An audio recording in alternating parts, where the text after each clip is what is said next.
చాలా ఈజీగా 5 నిమిషాల్లో బెండకాయ పచ్చడి ఎలా చేద్దామో నేర్చేసుకుందాం. అస్సలాముఅలైకుం. Hello everyone, welcome to my channel Zoya vlogs. ముందుగా ఒక పావు కిలో బెండకాయలు, ఒక 2 టమాటాలు, కొంచెం చింతపండు, ఒక 8-9 పచ్చిమిర్చీలు తీసుకున్న, ఒక ఆనియన్, అంతే మన పచ్చడికి కావాల్సినవి. చాలా ఈజీగా చేసుకోవచ్చు. మెయిన్ ఎవరికైనా జ్వరం ఉన్నా, నోటికి చేదుగున్నా, ఏం తినబుద్ధి కానప్పుడు బెండకాయ పచ్చడి తినండి. చాలా టేస్టీగా ఉంటుంది, బాగుంటుంది, నోటికి రుచిగా ఉంటుంది. సో అందరు పక్కా ట్రై చేయండి. ఇప్పుడు కడాయి తీసుకొని, కడాయిలో 1.5 టేబుల్ స్పూన్ ఆయిల్ వేసుకొని, ఇప్పుడు మనం ముందు కట్ చేసుకున్న పచ్చిమిర్చి సగం చేసుకొని అందులో వేసేసుకోవాలి. పచ్చిమిర్చితో పాటే మన బెండకాయలు కూడా ఉంటాయి కదా, ఇందులో వేసుకుని ఉడకకు సరిపోతుంది. మళ్ళీ అది సపరేట్గా ఇది సపరేట్గా ఏం అవసరం లేదు. ఒక 70% వరకు స్లో ఫ్లేమ్లో ఉడకబెట్టే సరిపోతుంది. కొంచెం సాల్ట్ కూడా వేసుకోండి. బ్యాచిలర్స్ కానీ వంట రాని వాళ్ళు కానీ ఈజీగా వండేయచ్చు. అసలు కళ్ళు మూసుకొని వండొచ్చు, అంత ఈజీగా ఉంటుంది, అంత టేస్టీ కూడా ఉంటుంది. సో ఒక్కసారి ట్రై చేసినారంటే ఇంకోసారి మనం బెండకాయ ఫ్రై కానీ కూర కానీ వండుకోము, పచ్చడి చేసుకుంటాము, అంత బాగుంటుంది. సో ఇప్పుడు ఉడికిపోయింది, ఒక 70% ఉడికింది కదా. ఇప్పుడు నేను మిక్సీ జార్లోకి తీసేసుకుంటున్నా.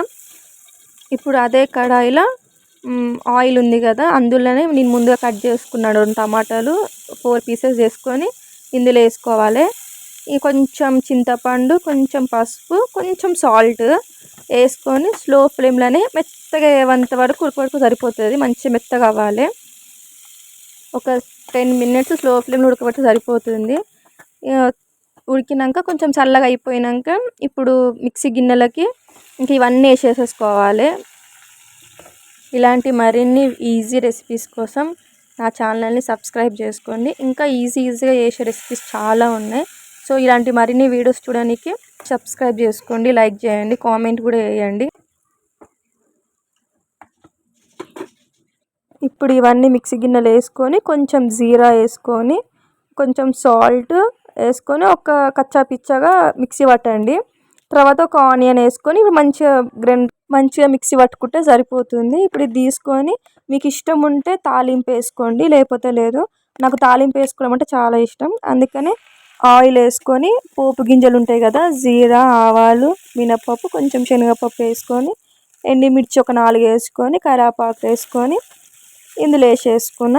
సో అంతే, ఈజీగా ఉంటుంది, చాలా ఈజీ. సో పక్కా ట్రై చేయండి.